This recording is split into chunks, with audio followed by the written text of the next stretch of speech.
உங்க பொண்ணு துக்காதேவி தேடிக்கிட்டு இருக்குது. எங்கிருந்தாலும் உடனடியாக விளம்பரம். பொன்னழகு அவர்கள் எங்கிருந்தாலும் உங்க பொண்ணு தேடிக்கிட்டு இருக்குது. உடனடியாக விளம்பரம் செய்ய எடுத்துட்டு வருமாறு அன்போடு கேட்டுக்கொள்கிறோம். போன் வந்துருச்சு பாருங்க. அன்பு கொண்ட பெரியவர்களே, தாய்மார்களே, 10 கோடி பெருமக்களே,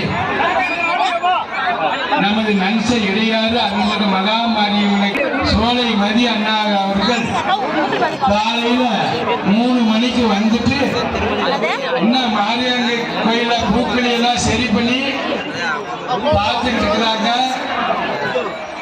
ஒரு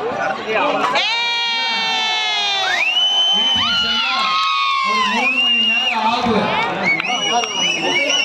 அவர் எப்பவுமே மாரியாக்கு அந்த பூக்களை பராமரிப்பு வேலையை செஞ்சுட்டு இருப்பாரு.